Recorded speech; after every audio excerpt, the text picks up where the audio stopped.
Sweet home Talladega, the high banks, the three wide, the drafting, all of that and more here tonight as that pays host to the SRN Z Grill Series week number 11 here tonight. My name is William Tiller. I am joined by Dylan Godinez and James Parfit up here in the booth.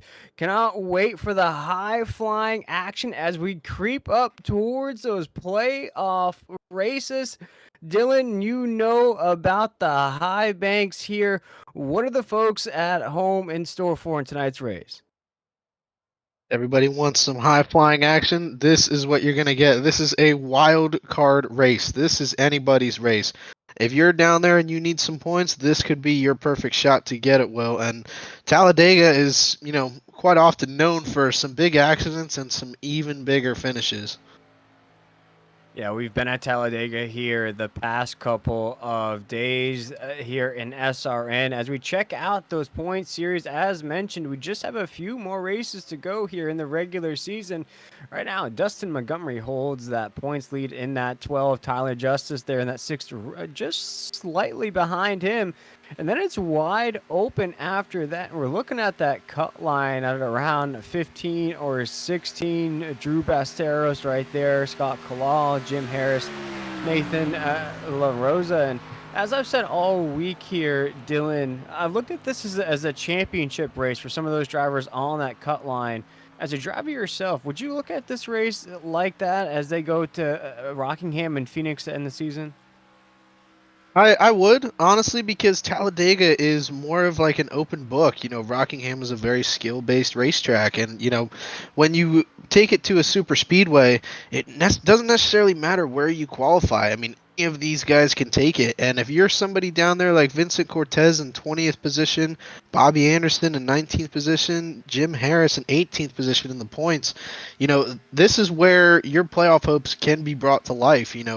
Like everybody here has one thing on their mind tonight, and that is A, survive, and B, well, they just want to make it to the end and score as many points as they can here before the playoffs.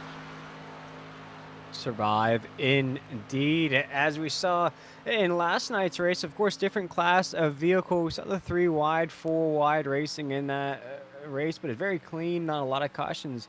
As we take a look at qualifying taking place, just a few cars have taken the track as the 81 machine of max service goes around. And going into 3 and 4, you want to lay down a pretty good lap here to get on that grid. You want to lock in maybe around that top 15, top 10 position. You want to avoid all that craziness that's going to ensue with the pack racing. And as Max comes off the corner, see what kind of lap he can lay down. We've seen very, very close lap times here, Dylan, throughout the qualifying sessions. Here in this Xfinity car, do you expect the same? I think it's going to be a very tight knit field. Everybody here, knows how to hold the steering wheel. They've proved it throughout showing their skill, over the course of this season. But with Talladega and these super speedways, it's an interesting ball game with, qualifying. You don't really have braking zones to set you ahead as some of the other mile-and-a-half tracks would, possibly give you. So it's really going to come down to holding your line, just having the most control going down into the corner. And with the trucks, back when I was racing on Tuesday night, it was the first lap around the track that was the fastest. The second lap, you got a little more wear in the tires, and it's a lot harder to handle. So, Will, I mean, these cars are bigger. They do weigh more. I'm curious to see if these drivers can hang on. As you watch Vincent Cortez take the track right now on that 23 machine. Talladega is one of those old school tracks that we all know about, Dylan. It goes in the same category as Daytona, the high banks. Construction began in 1968 on this racetrack, and in 1969 was when it was opened. We look at the Talladega 500 was Richard Brickhouse won that race back then. So many races have taken place here. As now Logan Truitt in that 35 is taking his qualifying run. And Talladega, Dylan, I think you just touched on it. It could be a track that could be your best friend. It's a track that everybody knows. You're going to see that pack racing 2x2, 3x3. as Logan comes across the Geico restart zone here. What do you think the keys are for a track like this? We know that everybody knows about this track, but what is the key to surviving throughout the race? Talladega, it's one of those crazy tracks where you like to compare it to places like Daytona because they are the biggest and greatest super speedways, but they are also very different. Talladega with that 33-degree banking in the corners, once you get some wear in those tires, the cars love to skip around. So being able to hold that car in line and not jump out and possibly cause an incident is going to be important. But what is also interesting about Talladega as opposed to all of the other races is that the start finish line is not in the trioval. It is actually past the Right. trioval on the second front straightaway. So it is a very interesting, epidemic for restarts. Everybody wants to get in line and they're all stacked up, and that anticipation, can get to you. And these guys are really just going to come down to who can hold the best line, Will, and who can also make those passes when it counts. Do you want to make them in the front straightaway or the back straightaway, or do you want to make them in the corners? And Dylan, I think you brought up a great point there as far as pitting. Those green flag pit stops that we're going to see, especially during the yellow flag runs and trying to get down to the mileage here in these Xfinity cars. We've seen it here the past couple nights on SRN. Trying to get down pit road under green is a tough task. You're running with somebody, you're linked up in that draft, you're trying to get to the low side of the racetrack. You could be on the high side of the racetrack in that 2x2 battle, trying to get low, trying to get that speed down, all those factors as you head down pit road. As right now, we watch Jacob Zala in that 25 machine. He's going to come across that Geico restart zone. Start finish line here, see what time kind of run he can put on that board. Right now, Vinny Cortez holds the top, and he is knocked off of the top there, Dylan. Jacob Zala is the new man at the top of the grid. Very impressive run right there. I'm curious to see if anybody's going to be able to challenge him. Like we were saying earlier, tight knit field. Everybody is tight. And to extend on what you were saying, Will, about these green flag pit stops, this is like you are not limited to the radio communications. It's not just one way. It is both way communications. All these drivers can talk to each other. So if you are on the outside and you have to make a pit, you do need to let everybody know to get down to the inside, or else you might cause a pileup. And that has happened here on occasion, but not too often. They do have the stage break, which is a surefire way to ensure that you're going to get some fresh tires and some fuel. But, if we do go green and there is no caution, this is something that these guys are going to have to consider. And, Will, if you look back to the other races from earlier in the week, they were very, very many cautions where it was kind of hard to even put a strategy together. So what kind of do you prepare for going into this race? I think coming into this race, Dylan, that's an excellent question. You want to try to lock yourself into that top 10, top 15 right here in this qualifying run. You want to stay locked in that pack. You want to make sure you avoid any kind of shakiness. If you feel anything early on in this race and you have to pull out of that draft, do so. Dylan, we see some of these guys have strategies of laying back in this sort of race and then sort of pushing forth towards the end. I look at stage number 1 as an experimental stage. You get to see what you have in the car, what kind of line you're most comfortable in.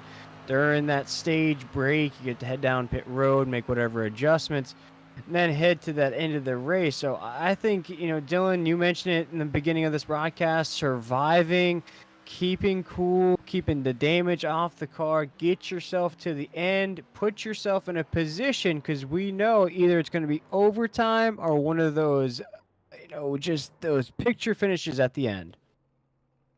Yeah, I completely agree, and it's one of those races where, you can look at this race as a driver as anything can happen. You are not completely limited to driving technique alone. If you're able to get some friends and get drafting partners, you can make your way to the front. And also a great part about Talladega as a driver, if you do pick up damage in one of the many cautions that could happen, there is plenty of time to get those fixed on pit road. This is a long racetrack, a very long racetrack, 2.5 miles to be exact. And it's just one of those things where, you know, you really can't count yourself completely out of this race with the wave arounds on cautions and lucky dogs on cautions. Well, this truly is anybody's game tonight. Oh, well, right on the top of the hour here, 9 p.m. Eastern Standard Time. That starting grid is ready to rock and roll in the SRN Z Grill Series here at Sweet Home Talladega. As we look at Jacob Zala on that pole position, he has Vinny Cortez next to him. Row number 2 is going to have Paul Bliss and Adrian Schumacher. Row number 3, Reese Schaefer and Max Service. Row number 4, Scott Kalaw and Michael Sturgill. Row number 5 is going to have Blake Hensley and Emerson Aron. Then in 11th, we have Logan Truitt. In 12th, Nathan De La Rosa. 13th, Scotty Reinshield. 14th, Dustin Montgomery. 15th, Tyler Justice. 16th, Sean Powell. 17th, David Robertson. 18th, Gabriel Ellison. 19th, Brandon Burkhart. And 20th, Jonathan Bayer. I want to shout out that starting grid there as we look at Emerson in that 57 machine. A colleague of ours here at SRN will be a little biased for him up here in the booth, but that's okay, Dylan. He was excited to get in the field here at Talladega. As we look at this starting grid, I know, Dylan, you race on Tuesday nights, but what are some of the names that jump out to you here in this starting grid that has a good chance to do all the things we mentioned to kick off this broadcast? Definitely, I do want to start off with, Dustin Montgomery. We were talking about qualifying might not be the only setback here. And, Dustin having 4 wins, I definitely would not count him out. But, Schumacher as well, that's probably going to be my pick for tonight. He's put together a few good races, and he's one to, watch here coming up, Will. I like that pick as well. Schumacher's been very strong in the last couple weeks, as we watch the field sit here on the front stretch, get ready to pace around those high banks. And I wanted to pose this question to you, Dylan. Looking at a few things about Talladega, are we going to see more lead changes in tonight's race or more cautions? Oh, that's a hard one. I mean, way to put me on the spot. If we're looking back to Tuesday, when I was in that race, it was all over the place. We had cautions, we had lap cars of all things up at the front. That might be something to look for tonight, is lap cars making their way back through the field. But I'm going to go with lead changes. This is a different kind of field. This is a different ball game. A lot higher skill level in a race like this, and you're going to see possibly some conservative driving. We've seen patience with these drivers, throughout the course of other races in the past. But I honestly got to go with more lead changes. I think this is going to be an exciting one for the viewers tonight, and me as well up here in the booth. I'm excited to see what happens. A lot of give and take in the field. Excited to see as we're rolling up into 3 and 4. Folks, get excited for tonight's event as we kick it off, and as we roll into that corner, the pace lights are off. Vinny Cortez, Jacob Zala will take us to that drop of the green flag. Dylan, I'm excited here for another week of Z Grill's Xfinity Series action. Yeah, and on this restart, you want to look necessarily not at the front. You want to see who's charging up from behind. A lot of these races are from guys who just make that run from the rear. And with drafting especially, you're going to have 1, 2, 3 cars break out at a time and make a run toward the front. And like we were saying earlier, this restart is not going to happen in the trioval. It is farther down the front straightaway. So it's going to be interesting to see how these drivers handle it. Here we go.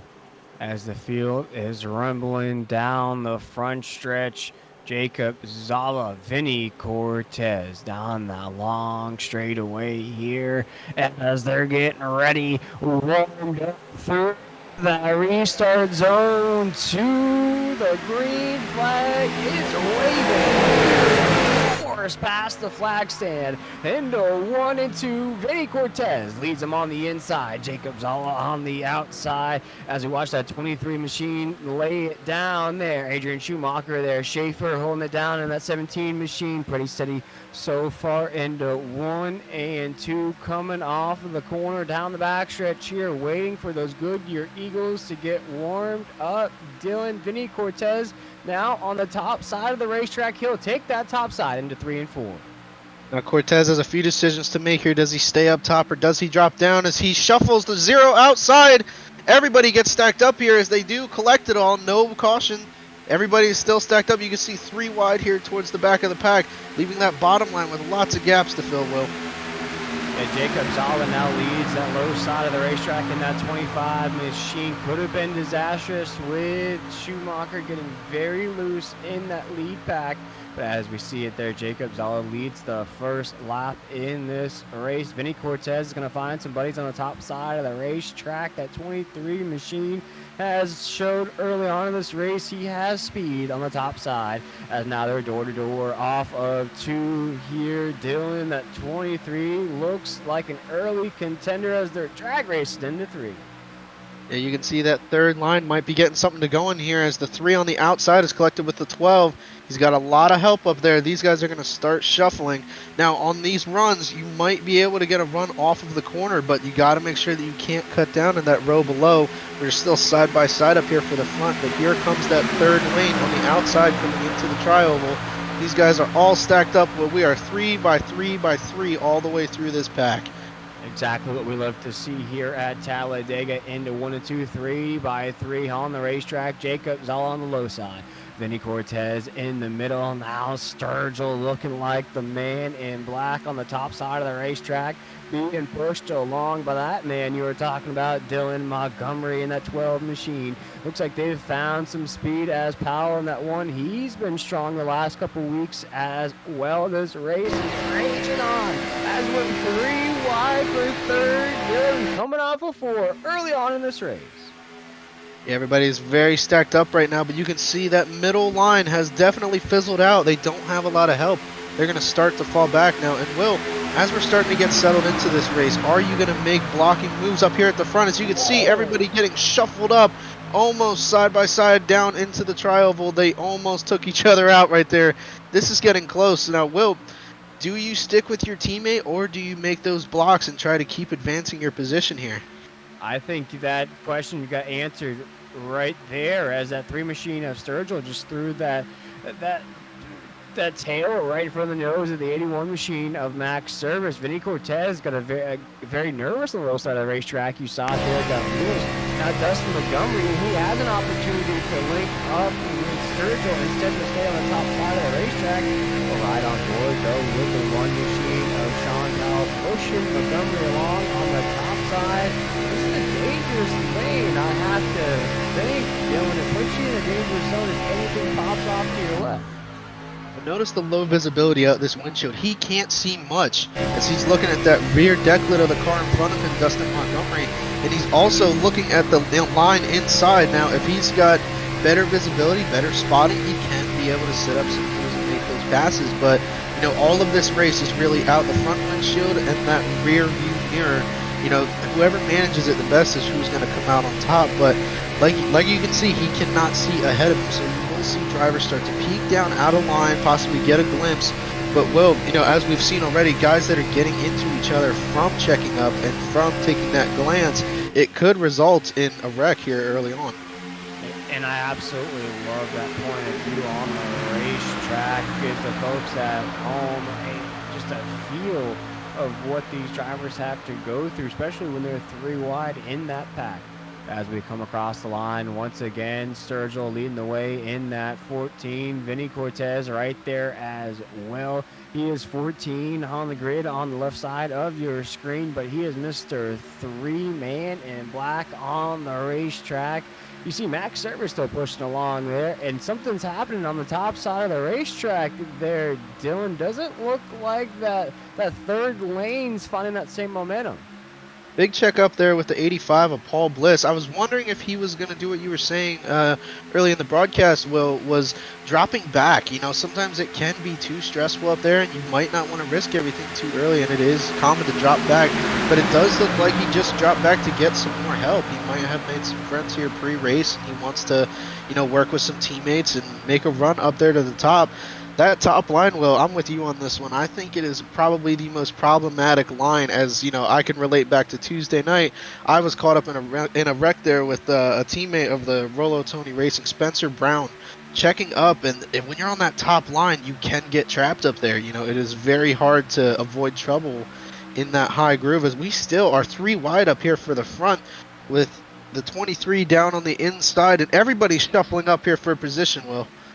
Yeah, this is crazy into three and four, 3x3x3x3 on the racetrack, coming off of floor. Vinny Cortez on the low side. He's feeling the pressure though from Sergio. He's our race down this long straightaway. Max Service is in second, and Bliss though on the top side of the racetrack. He leads that third line that you were just talking about. Dylan will see if Sturgill wants to get low, link up with a 23 as we come around 1 and 2, the apex, or 1 and 2, and that opportunity is gonna be there.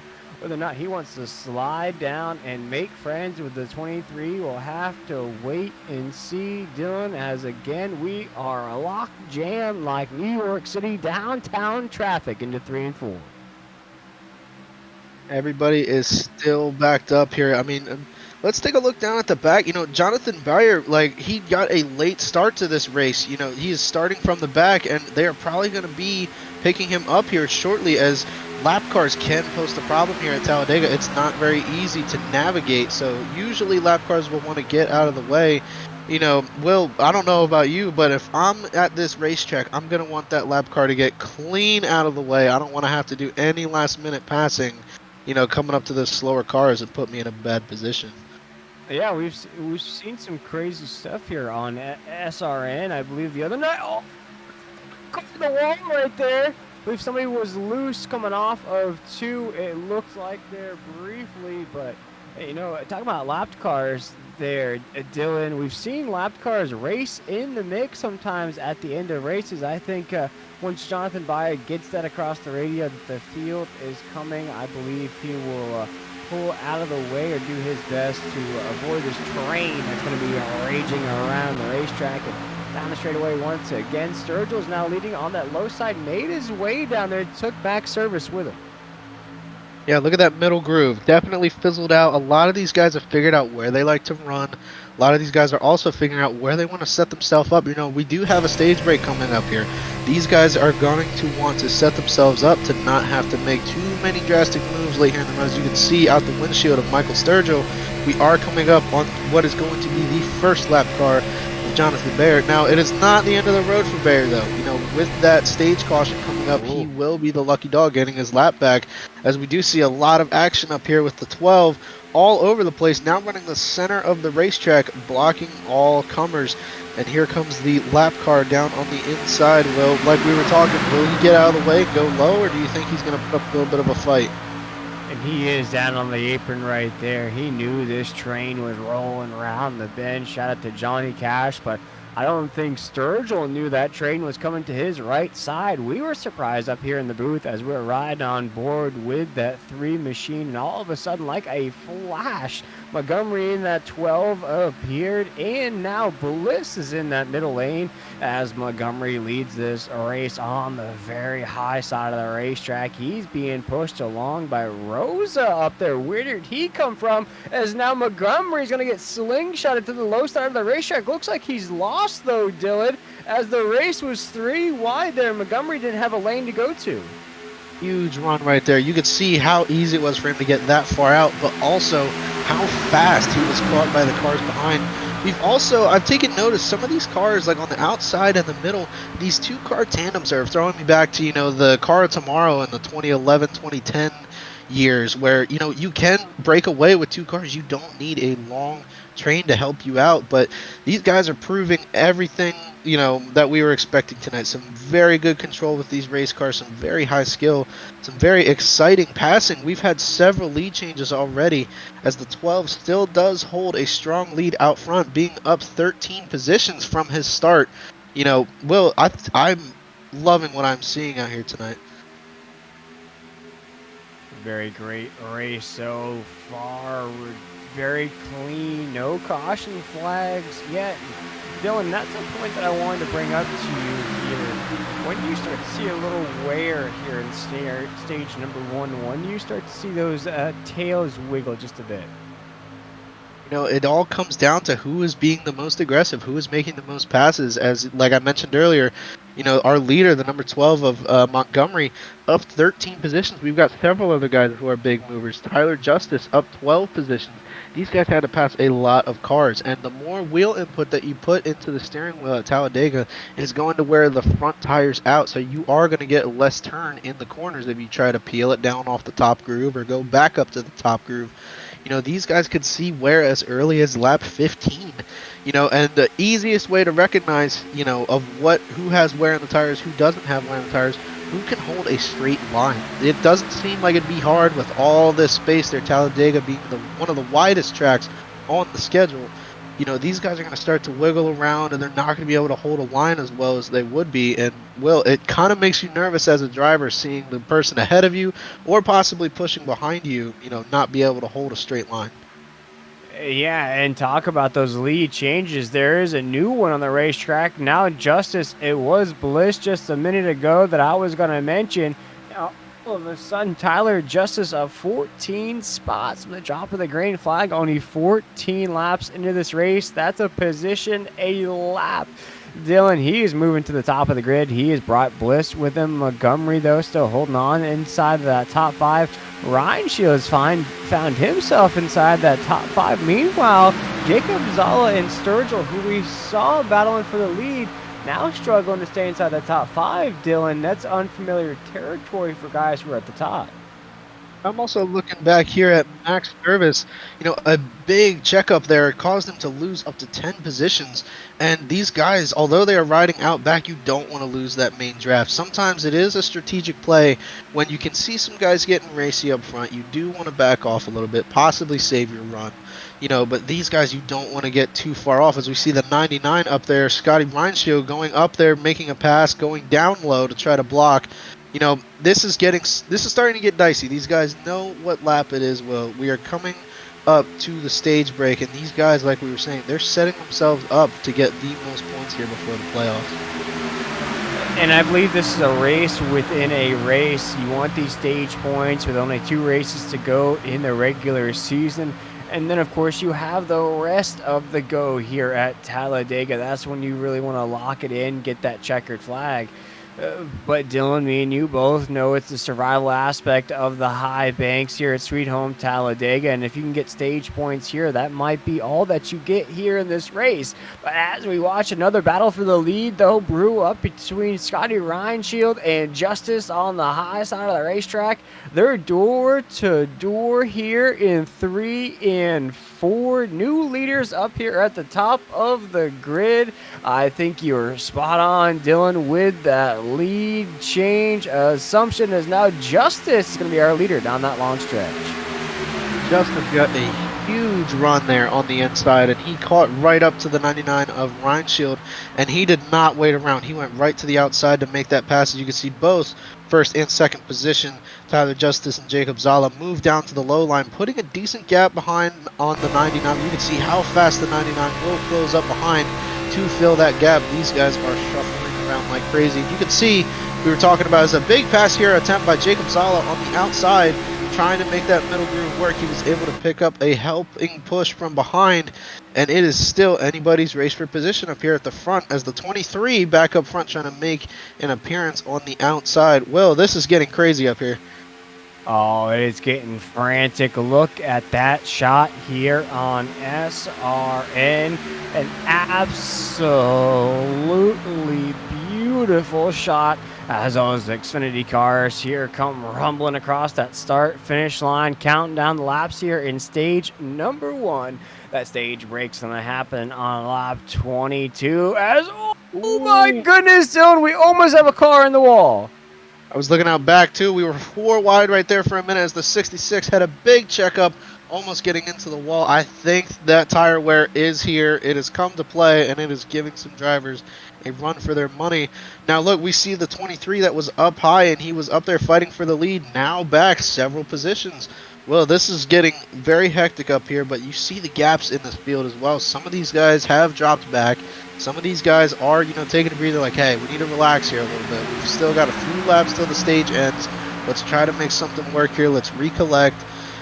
Like, it's a very mental game with Talladega. You don't want to get that highway hypnosis, relaxed feel. You still want to be on the edge of your seat, even in the race car. You want to be making these moves. How am I going to navigate up through traffic without wrecking anybody? That's the most important part. But, well, this is a very, very strategic racetrack, compared to some of the other ones. What are you thinking about here if you're going to be in a position where you need points, but you're at the back with 19 laps here into this race? Yeah, you're locking in here for this stage break. And as we talk about those stage points, it's as simple as this, folks. You win the stage, you get 10 points. It goes down from there by 1 point. Second place, 9. Third place, 8. Fourth place, 7, etc., etc. As that goes. Oh no! It's a wreck on the front stretch. Big wreck right before the start finish line. The first caution of the night strikes with 3 laps to go in the stage. Oh my goodness, as Blake Hensley looks to be involved. It is a big one on the front stretch, our first caution of the night. Yeah, we were talking about not settling in, not getting too relaxed here, and we just saw it. A slight error has caused big, heavy damage on several cars. You can see the 12 up top there, the 23 up top, some big, heavy hitters in this race taking damage.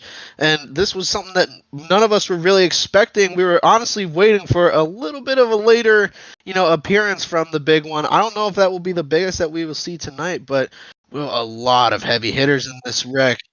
25 definitely got loose there in the tri-oval and took out a few cars, but now what, Will? What is your plan? This was not something that many of these drivers wanted to see. And you see Vinny Cortez, they're going to make contact with Jacob Zala there. You see Montgomery in that 12. We talked about him. I mean, just multiple, just lead pack drivers like Hensley, who's been racing pretty strong here the last couple of weeks in this series. I was looking through for a breakthrough performance here tonight. And Dylan, you asked me what's my plan, and we might be looking at the end of the stage here. We'll have to wait and see if it is going to end under caution if we had that stage break. And if that's the case, we'll watch these drivers head down pit road. You're trying to figure out what you found out in that stage. Where are you fastest? Are you fastest on the low side of the racetrack? Are you fastest on the high side of the racetrack? Are you more comfortable in the middle being pushed along? Who can you push? Who can push you along? I mean, so many things figured out there in those first 20 so laps of this race that I think, Dylan, that you can apply for the rest of this go. And it looks like that will be the stage break as the entire field is down pit road. And a lot of these guys, surprisingly, is Tyler Justice, not staying down and fixing some repairs. He does want to get that track position. It's kind of a toss up right now. These guys, anybody who thought that they had a fix on this track kind of just went out the window. A bunch of those cars that were in that wreck, you need to recollect now. You need to go about it with a different mentality. You're like, all right, I might have picked up some damage out, and honestly, if I'm one of these drivers that has damage, I'm just going to work on getting that fixed. We were talking about how Talladega is a long racetrack. You can get a lot of damage fixed on these cautions. You can see several cars down here with heavy damage. The 23 of Cortez there, for example, and farther back you can see the 12. A bunch of these guys who were having strong runs, who need to get back in it. And these cautions, although they might be, kind of like a sight for sore eyes for some drivers, these guys, well, who have damage, this might be their saving grace.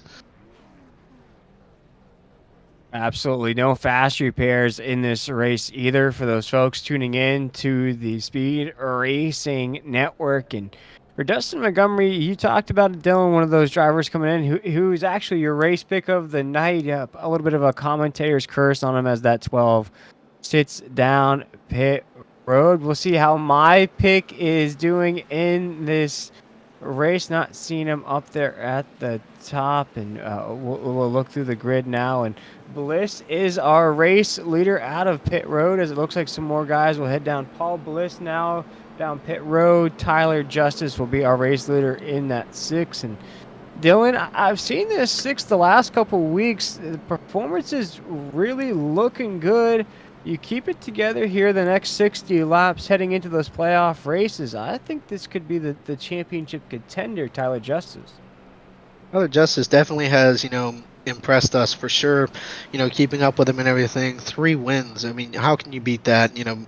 Great performance from him and several of these other guys. You were looking at Dustin Montgomery with 4 wins, Sean Powell with 1 win, Max Service with 1 win, Gabriel Ellison with 1 win. A bunch of these powerhouse guys. And, Talladega, it kind of just shuffles them all up. It kind of makes you, really like what was going on early on in the season to set you up for a more relaxed point situation. But if you're one of those guys who was down there toward the cut line, because we were talking about Jim Harris, Bobby Anderson, Vincent Cortez outside looking in, this can be very stressful. This can be, one of those races that will make or break your season.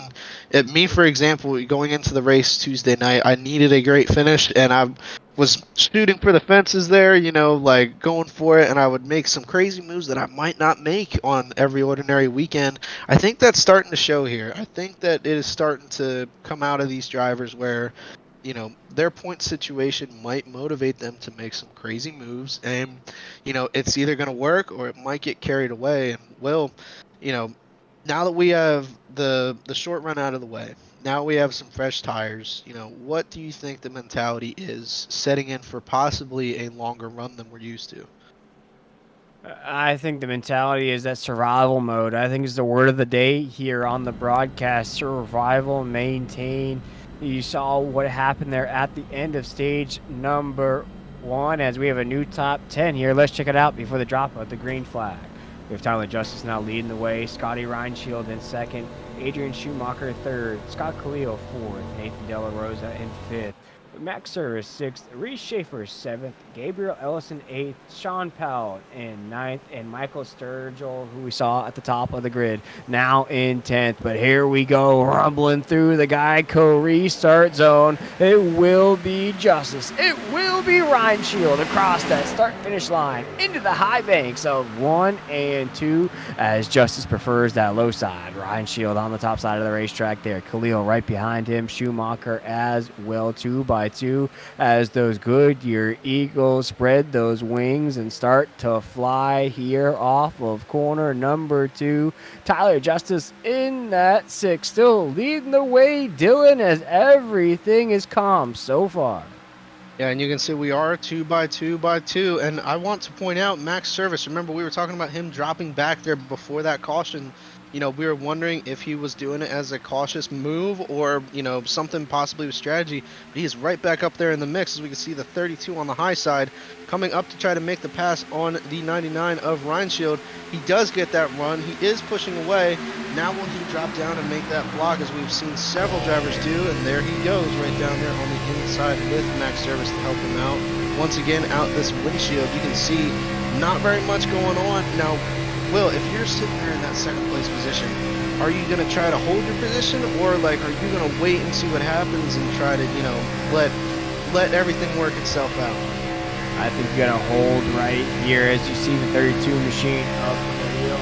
Doing those moves you were talking about just a little while ago, Dylan, those moves you have to do to win a race like this, a move that you wouldn't pull out. And we saw it right there. The 32 went high side of the racetrack all the way down low to block the 81, who has been up here in the mix since the start of the green flag. We've seen him pushed along. We've seen him be the pusher as well, currently now being the pusher to Khalil as we cross that start-finish line. Another lap in the book. Starting to see some more formation on the racetrack, Dylan, but also some more gapping out as well as drivers get uncomfortable. Big move. big move right there. That was definitely one of those risky moves that we were talking about. You're pulling all the tricks out of the hat right here. That was a big move by Brandon Burkhart. You know, these guys are starting to figure something out. They're starting to get a little more comfortable than we were seeing before. And, you know, I wouldn't count anybody out. You know, Burkhart was somebody that we weren't really talking about previously, but now that he's got some fresh good years under him, he might be trying to make something happen. As you can see, these guys are starting to go down to one line on this racetrack, and usually what that means at super speedways, everybody's just in conservation mode. Nobody's going to try to make a pass. The safest line is when everybody is doing follow the leader, and this might be what we might see for a few laps here, as there are still 2 cars up front, Will, who are trying to make that outside work. Yeah, and as you talk about Brandon Burkhart in that 8 machine, he's currently our hard charger in this race, up 11 spots from the top of the green flag. And Dylan, I think that comes with a race like Talladega. You're going to have a few of these big pileups. Some drivers will get those opportunities. They'll be able to push along here in this lead pack. Right here in this lead pack, you see Kaleo, you see the 81 of Service Rosa up there, and Ardon. Look at Emerson Ardon in that 57 machine, a colleague of ours here at SRN, currently inside the top 5 as they come off of Ford. Dylan, he said he was excited to race. I didn't know that he had a chance to get the checkered flag. Yeah, definitely a surprise look here towards, you know, the beginning of this run. I thought we were going to see a lot more side-by-side like we did in the first stint. But, you know, definitely a different look. I think these guys are starting to take a little step back. And one driver that we haven't really talked about, Mr. Where did he come from? Scott Cabal up there at the front, right behind him with Max Service. These are 2 guys who were kind of hanging out at the back. These were 2 guys who were playing it safe, and now they're up here in the mix. You know, as we do have a small breakaway of 5 cars here. You know, it's definitely something that is a little bit of a shakeup. I am surprised, though, how long those cars in that outside group are talking. You know, back about 2011, that 2 car team can break away with just 2 cars here. You don't have to have that long string of cars down there, you know, helping you out. And, well, this is something where, as a driver, you know, you got to navigate accordingly. Do you want to stay in line? Do you want to be conservative for all of these laps? You know, we still have a long stretch to go in this race before you do need to pit again. You know, are you going to stay up there on top, or do you think it's a better move to, you know, drop back and follow the leader? Great point there, Dylan. And for me, I think you want to stay on the low side of the racetrack. You want to find the most speed you can. You know guys are going to start to drift to the low side. You just watched it right there from De La Rosa taking that lead. You know guys are going to try to migrate up there. As many moves you're going to see to the top side, as many formations you're going to see, those 3 wides, those 2 wides. It's always the low side of the racetrack, Dylan, that finds the most comfort in. Especially when it's the very end of that race. You see those photo finishes right there at that start-finish line. It's moves from that low side around that lead car to the high side of the racetrack. You think about this, if you're on the high side of the racetrack, Dylan, you can't make too many moves to pass. Of course, you're going to have to ride that momentum being pushed along, but if you're on the low side of the racetrack, you guys could separate. Then you could work yourself to the high side, just as Max Service in that 81 is trying to be right now with a huge rocket run down that backstretch into 3 and 4. Dylan, as Max Service now leading the way. Drop down, there you go, drop down. They got the right idea. And look at the 8 of Burkhart up there on the outside. He is left out to dry. You know, as a driver, it's such a helpless feeling. You know, it's kind of like watching everybody go by while you're in the slow lane. Hopefully he might be able to make a drop in here, as he does duck down there in front of the 99. Possibly a, you know, friendly gesture right there, letting him in. There was probably some communication going on. These guys definitely got some strategy put together, and you can see who is working well together. You know, as we just saw with the 8 and the 99, that was definitely a generous move by him. And the whole field, Will, is single file. That's exactly what we're going to see here for just a little while, Dylan. I think you touched on it, of just settling in, maintaining this pace. Don't get too crazy, you know, 30 laps into this race. Of course, we're going to have another pit window coming up. We're only about 10 laps on these tires, not much wear on them.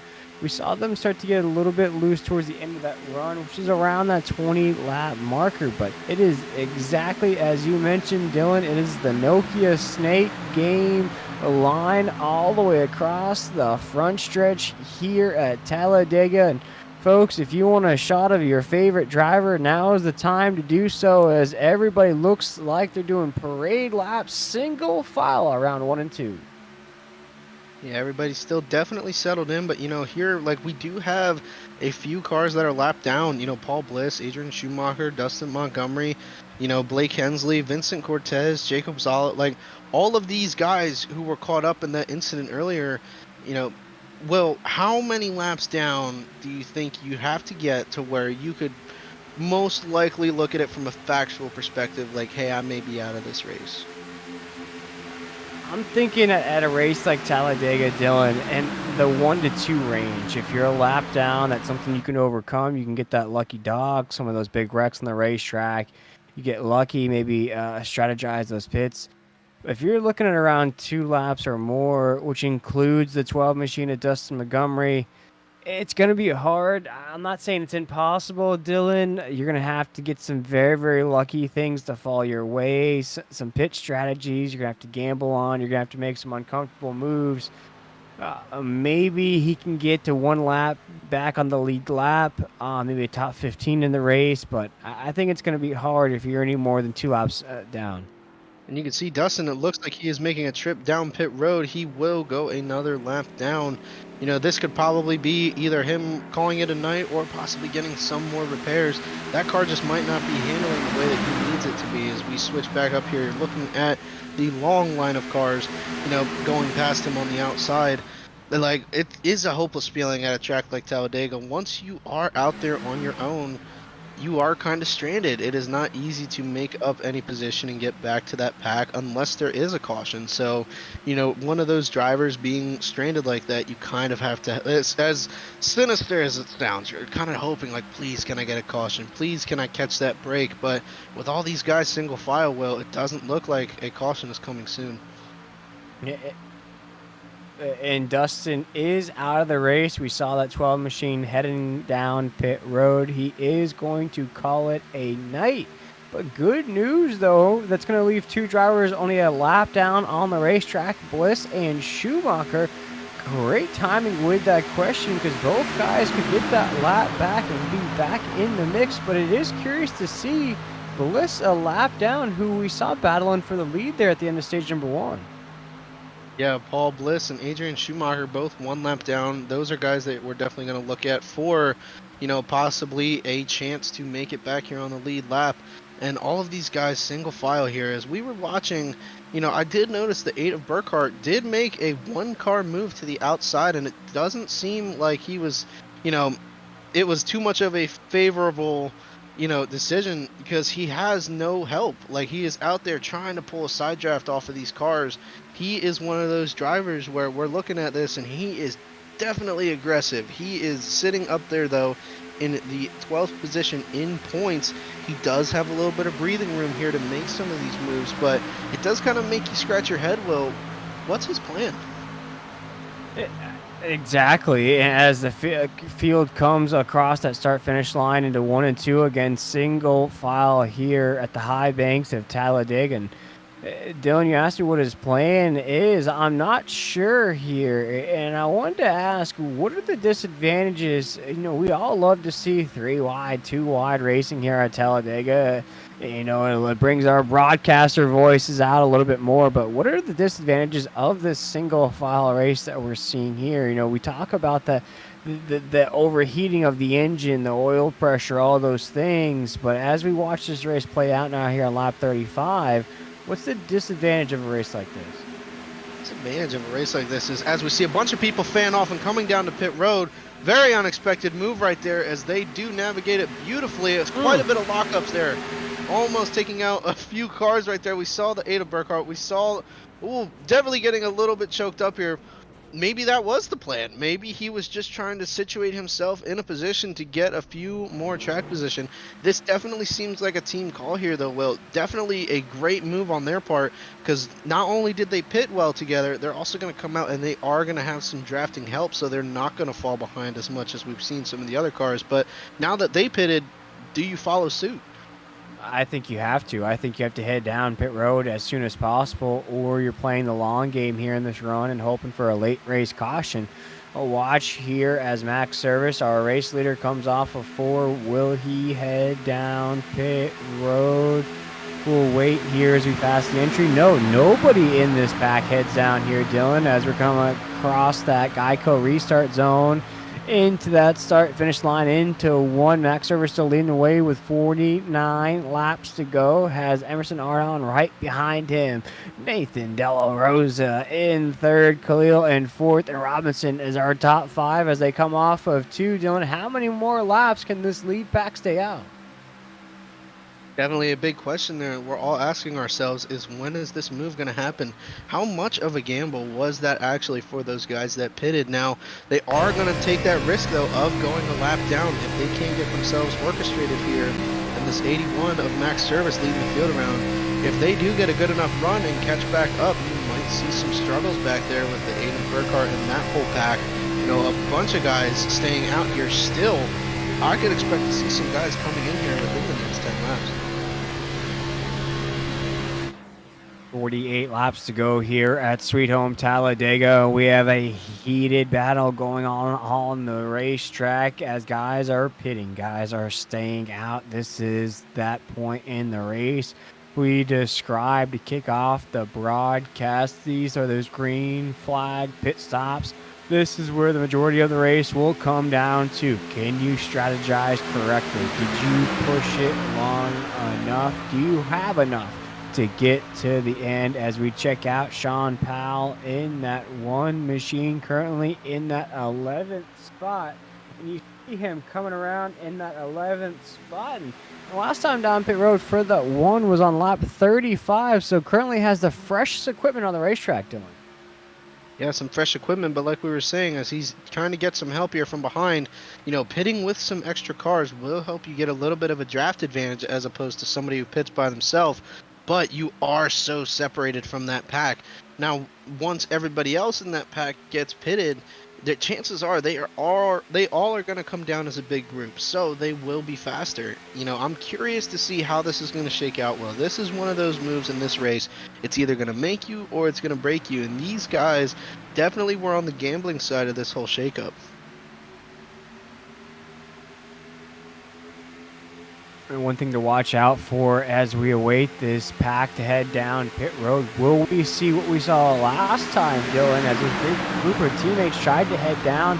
Almost a big pileup amongst contenders as they all frantically pulled out of that straight file line to head down. Will we see the same thing out of these guys as Max Service takes us into 1 and 2? Emerson Ardon right there, Rosa in 3rd, and that's a question to see. And we only had 1 caution on the racetrack, Dylan. 46 laps to go. Will we see one during these green flag pit stop window? I think you kind of have to expect it. All of these guys here, I assume they're going to be shuffled up. I assume all of these guys are going to make that last-minute decision when they hadn't planned to come down in fear of, you know, being stuck out there to dry. Because what do you do when you're stuck out there to dry? As we see down here, everybody's coming this time. Oh, big spin right there. The 32 Kalal into the inside wall. Oh, everybody swerves to avoid. Some guys make it down, some guys do not, as Kalal is still stuck there down the inside. We have no caution on the racetrack. No caution on the racetrack as Scott Kalal went into the inside wall just as the drivers were separating to head down pit road. Watching the replay here, 85, wow. hard nose first into the inside wall. And we also have a couple cars down the infield there. Looks like the 85 of Bliss is going to go Tokyo drifting across the grass. Not what some of these guys want to see, and we were anticipating this stack up. It could be make or break for a bunch of these drivers. I think we might have just seen it there as Kalal, for example, no caution. You know, he's going to be stuck in there stranded as we're riding on here with Paul Bliss. He tried to slow it up, tried to make it to the inside, almost taking out Max Service. wisely avoiding him and making it through the grass. But once again, another one of these drivers that is possibly stranded. None of these guys have got a draft now. None of these guys have that security of being there with the pack. And, well, this shakes things up a lot. I don't think we really expected this. Absolutely not. And we'll see who elects to head down here with 44 laps to go. Who stays out?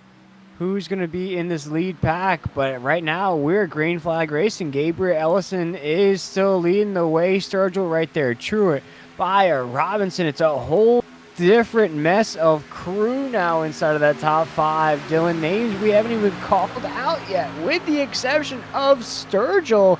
Everybody else is brand new inside of that top five. 43 laps to go here as we head into 1 and 2. Looking at the top five, Gabriel Ellison leading the way. I wonder if he's got some of that, uneasiness that we were wondering about before, with now, obviously showing the issues entering pit road. But Gabriel Ellison in first, second Michael Sturgill, third Logan Truett, fourth Jonathan Bayer, making it up from that late start. One of those guys where Mr. Where did he come from? And rounding out that top five, David Robertson. Well, this is starting to be a dice match. Really, it can be anybody's game. It's showing right in front of us right now as they do come around. Will they make it down pit road soon, and will they actually do it cordially, as opposed to some of the other drivers who have attempted it? And this pack would give way to Sean Powell there in the 7th position. But then you also got to remember, Dylan, during all that craziness heading down to the entry of pit road, we did have some big dogs, if you will, head down in all of that mix. Looking at Reese Schaefer, got Brandon Burkhart, Tyler Justice, Scotty Reinshield, all still right in that mix of drivers. Of course, Max Service a little bit further down there, a lap down, 42 laps to go. Not an insurmountable time to get that lap back, but still some names lingering that aren't in this top 5, top 10 that we still could see contend for that checkered flag. Meanwhile, though, that 13 machine that you were talking about, Jonathan Bayer, is up to third as Sturgill and Truett are going at it here down this long straightaway across that start-finish line. 41 laps to go as we ride on board with the 13. I was paying attention up here while you were talking about that, Will. I noticed the 36 dropped back from the lead, putting himself at the rear of this line. Now, what that tells me, he might be setting himself up to have a big cushion behind him to make a trip down pit road. It is a relieving thing to do, and quite a strategic thing to do, surrendering that lead. And although it is to a teammate, possibly up here with, excuse me, possibly up there, like surrendering the lead might not be your biggest problem at this point. Once you get down pit road, I think that is the biggest challenge in this race so far. Yeah, absolutely. I think that is the toughest challenge we've seen. Nothing else really. The only one caution in this race so far. So the 3 wide battles, the 2 wide battles, not really phasing these guys so far. Oh, so watch this lead group being led by Sturgill, Truett, Bayer, Robinson. Ellison is in 5th at 36 machine. Is currently in our top 5. But look at Logan Truett as well, currently in that 2nd spot at a Wellman, Iowa, trying to put up there for those Iowa Hawkeyes there in that 2nd spot. You'll see him there right on the back bumper of Sturgill here in 3 and 4. A lot more action to see down the stretch, Dylan, but how much further can these guys go? Last time down pit road, lap 21 for this lead group. Yeah, this is definitely a surprising thing. I don't think we expected them to stay out this long. But what they are doing, they are starting to pull a bit of a gap to the pack behind them.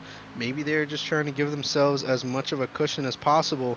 As you can see, they are coming up here on a slower car, probably going to have to navigate out of the way of them.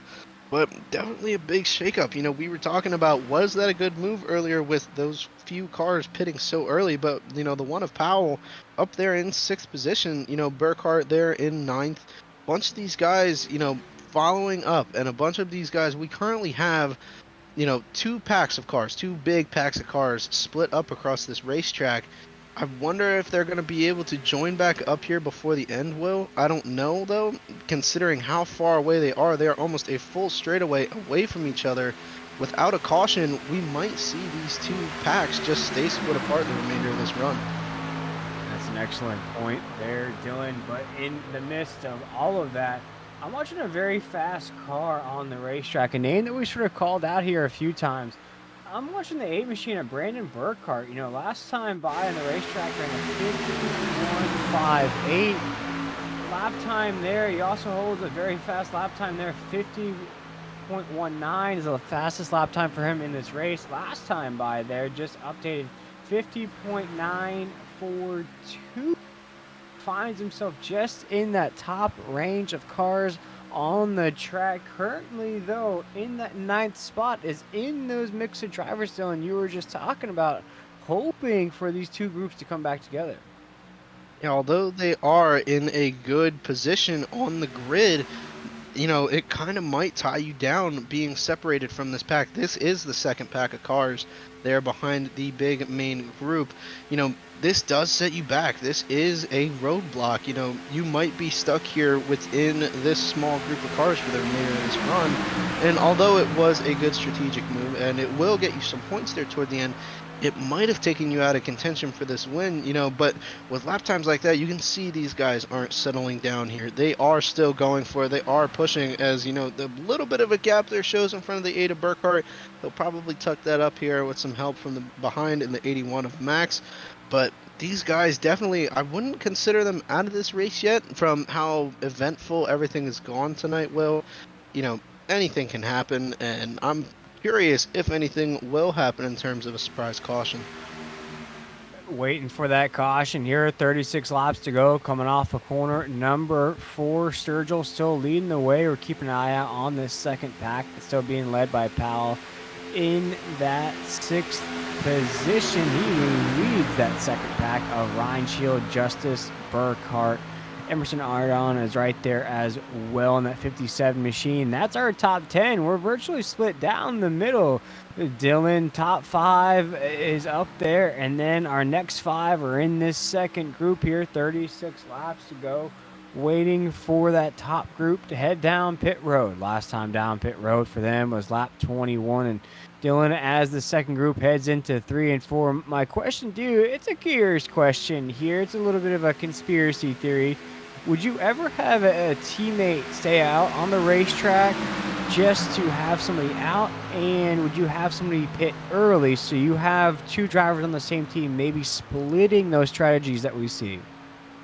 Me being a part of the Rolo Tonys, we are a 5-truck team. We do have several drivers in our lineup where we could split, strategy like that, and it could work out. But I think in this situation where you do have these split packs of cars, I don't think it's the right move in this situation. I think you could leave somebody completely out to dry, and it ruins their night, and especially not if you're looking at the points here. And one of those guys is, not in the safe zone. I would consider these guys, in 13th, Jonathan Bayer, 14th of Paul Bliss, 15th of Drew Balestros. These guys aren't necessarily safe. If they do take a bad finish, it could put them in a bad position. So if you are in a good points position, if you can spare, that strategy, it might be the move to make. As, I don't know if you're watching, Will, this second pack is slightly closing in on this first pack.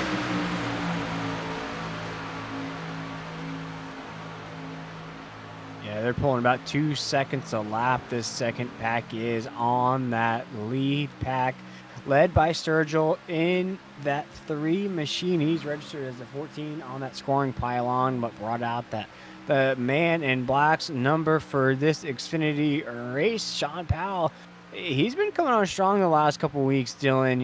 I've only been in this series maybe 3 or 4 weeks, and it's always Sean Powell's name that comes up, whether it's the finishes, the runs, getting inside the top 5, the top 10.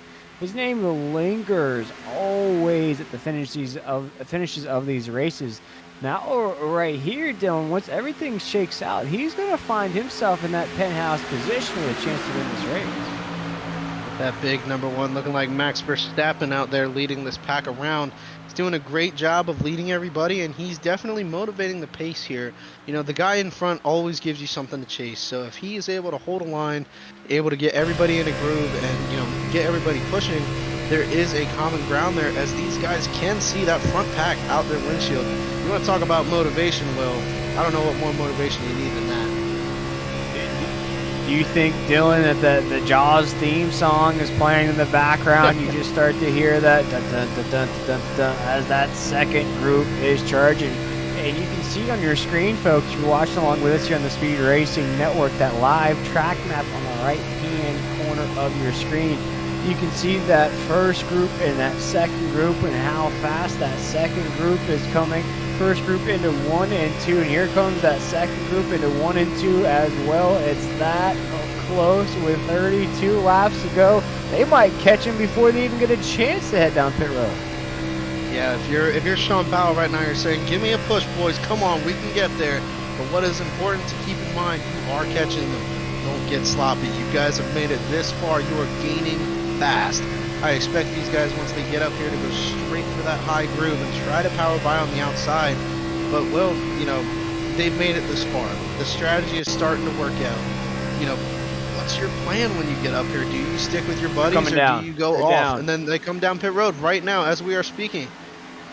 They are down pit road. Michael Sturgill's down. Logan Truett's down. David Robinson's down. Jonathan Baer's down. Gabriel Ellison is down as well. That will clear the way for Sean Powell in that one to match the car number on the side of that Xfinity car to his position on the grid. Number 1 for Sean Powell. Scotty Reinshield will assume the second spot. Third position will be Tyler Justice. Fourth will be Brandon Burke. Hart in fifth. Emerson Ardon in that 57 machine. But looking at those lap times, really, I would have to say, Dylan, it's a 3-car battle up at the top. Maybe 4 with Burkhart, but really Justice, Reinshield, and Powell will be the contenders at the end of this race. Yeah, extending on what I was saying earlier, you have made friends for this race. You have worked so well with them leading up to this. When is the time that the claws come out, Will? When is the time where you do decide to take matters into your own hands and go for the win and pass the guys you've been helping this whole race? Yeah, I'm curious to see, Dylan, when that does happen, when those Wolverine claws do start to come out, when those spidey senses start to tingle for these drivers, the laps are counting down.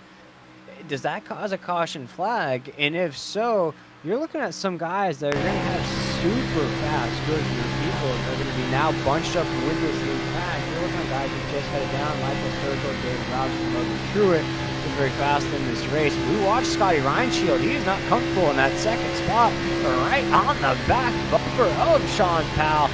He is itching. He is scratching at that back bumper, trying to get around here on the front stretch, making Powell super uncomfortable, Dylan. Are you surprised with 29 laps to go that Reinshield is this aggressive?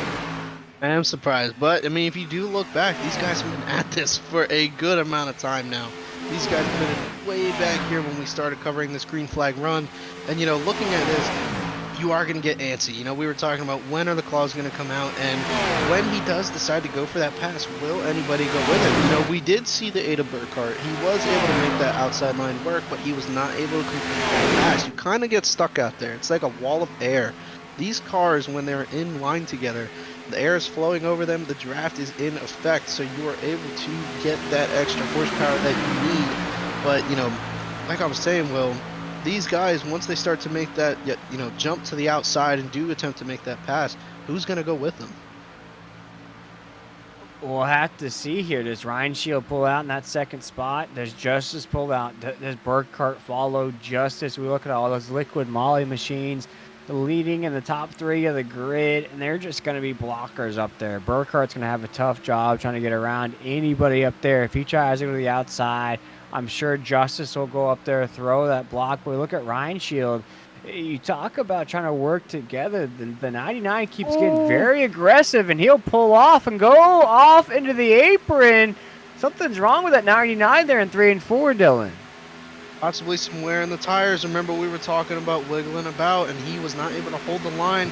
Looks like he did clip the apron. And I don't know about you, Will, but these cars are hitting speeds of around 190 miles an hour. I don't think that was an easy handful for him hitting that racetrack at that speed. Oh, absolutely not. He had the e-brake pulled at 100%. You could feel that thing sliding from underneath him. Good save, though, for the 99 machine of Ryan Shield, who just slides down to the 4th position. Back up at the top, though, still Sean Powell leading the way in that one. Now he has Justice pulling him behind, and Burkhart in that 3rd spot. In that 8 has put himself back in the mix. 3 cars up here battling off of 427 laps to go here in the SRN Z Grills Xfinity Series as Powell comes off of that corner through that Geico restart zone. We watch this next group here, the late pitters, if you will. Dylan Michael Sturgill is coming along up to 7th. Yeah, but if you look at the relatives with them, they are not that far out front. That second pack has got some lapped cars helping them, in this rotation. Building that pack up, they're going to be able to gain some big speed. As we were talking about the 99 of Reinshield, he has dropped back. That mistake did cost him a lot in that draft. But I think this race is far from over, Will. These guys up here, they do have some clean sailing, some clean space out there in front of the windshield, but as they're coming out of turn 4 here, that second pack is not that far behind. Not that far behind, indeed. 26 laps to go. We'll see if they can lead a charge to catch this lead pack. And you are absolutely right about Ryan Shield. He is drifted all the way back to that 4th spot.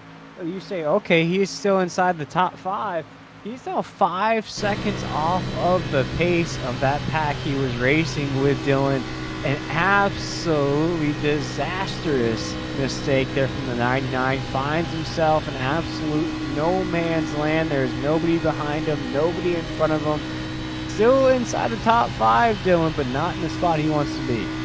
Yeah, that's Heartbreak Ridge right there. I'm feeling for you, buddy. I've been in that spot too. I was wrecked out in my race on Tuesday, and I had no help riding around there out back. But definitely a chance here. If there is a late race caution, it's still anybody's race. Anything can still happen. These packs are getting ready to close up to each other. The claws are coming out now. You're seeing everything that these drivers have got. This is go mode right now at Talladega. You usually only see the passes down there towards the end, but well, the way this race has been going, I think you're going to see some passes early on here with 24 laps to go. Yeah, you're starting to feel just the first drops out of the water faucet. You're starting to wonder what that noise is as the water is starting to leak here down the backstretch at Talladega. Who will be the first drop? Who will start the flood of action that we'll see here to conclude this race as we ride on board with the one machine as Sean Powell, our current leader on the racetrack. They're going to cruise up on some lap traffic here, see if that throws any wrenches in the mix. As we're down this front stretch, we're going to make it 23 laps to go. And these guys are catching them. A huge run coming up on these cars. That is 7th through 11th right there. You're seeing out the windshield. These guys up here, they are sitting ducks. This high steam of cars coming up from behind, they're going to get that big run. I guarantee they're going to move to the outside, and I'm curious who's going to try maybe the bonsai move to come up and catch them and possibly throw a block here. Anything can happen, Will. As we see, there are more lap cars up here on the apron, making it a little dicey up here in these closing laps. This is crazy. As we watch right there, driver on the low side of the racetrack. Dylan, is this demoralizing to you as we watch as Sean Powell forget that point, as we watch that Packer is going to head down pit road here? Let's see, just with just a few laps to go, if they can get that speed back and work their way back up. But that entire second pack will head down, including Max Service, Brandon Burkhart right there. You saw Sean Powell having to hit those brakes hard. They were just about to catch that pack, Dylan. I was going to ask you if that's demoralizing for those guys, but they are happy as can be as that group are going to assume the lead here in just a minute. Yeah, that was the best thing they could have seen right there. That was one of those things where it kind of makes you wince as you saw a bunch of those guys lock up. I'm curious to see if they got it woed up in time. That looked like some very rocket ship-like entry, there with the space shuttles coming in, flaming on fire there into pit road. But, those guys handled it beautifully. They were able to orchestrate it, and everybody is out of pit road here. But, you know, I don't even think we can predict the next move of this race because, well, it has been anything but predictable. No, we have to shout out our colleague here at the Speed Racing Network. We were showing that 57 here on screen. He is leading the way. I believe he's even going to lead some laps here in this race. Shout out to Emerson Ardon and that 57 machines running a pretty good race here tonight. Dylan, we've seen him inside the top 5 and inside the top 10. He's playing the long game here in this pit strategy. I'm curious to see where he's going to shake out here. But to go from the broadcast booth to the car, and not much season gearing up or really shoulder to shoulder action with these drivers. My hat's off to them. Good run so far.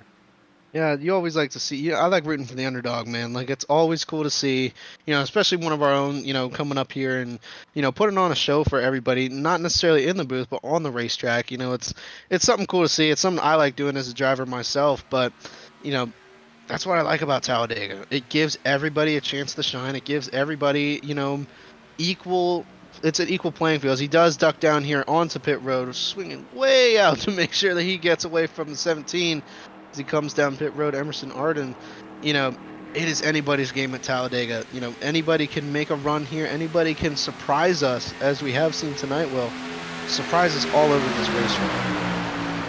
And somehow, some way, Brandon Burkhart finds himself now at the top side of the grid. He was part of that group that just headed down pit road not too long ago, lap 63, and he's now at the top. He's absolutely catapulted his way up there like a rocket shot out of the space pad here in Florida. He is moving and grooving his way through this grid.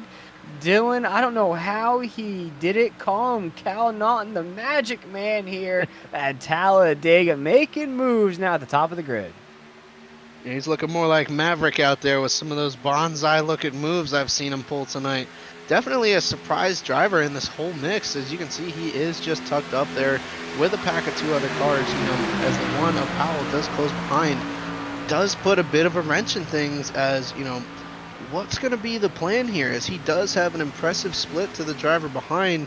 But, well, what is your mentality? We got cars all over this racetrack. If you are sitting up here in the 8 of Burkhart, what are you thinking? Like who can you partner with?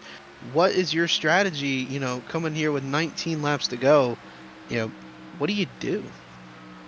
This is that point in the movie where the driver sees the ultra focus. You see nothing but the racetrack. It's all blurry around you, Dylan. As Brandon Burkhart, our race leader, comes into 3 and 4, you're seeing nothing but the pavement in front of you, the cars in front of you. You're counting down the laps. This is a stress-free situation for Brandon Burkhart. Once you start to worry, once you start to calculate, once you start to think of what could happen or what's going to happen down the stretch with 18 laps to go, a reminder for the folks at home, not many cautions here. Watch that down the stretch.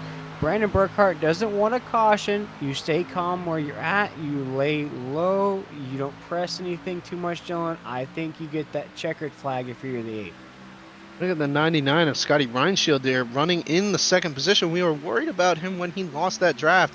He has found some helpers now. He is up there, fighting for position. Talk about some big movers. Brandon Burkhart up 18th positions. Scotty Reinshield up 11. David Robertson up 14. Logan Truitt up 7. Jonathan Bayer up 15. Gabriel Ellison up 12. These guys are all over the place on this racetrack. And shuffling down here with a few laps to go, the packs are developing again. We were looking up there at Burkhart, kind of leading the way all out there with those 3 other cars, but he's got a charging pack of cars coming up here from behind.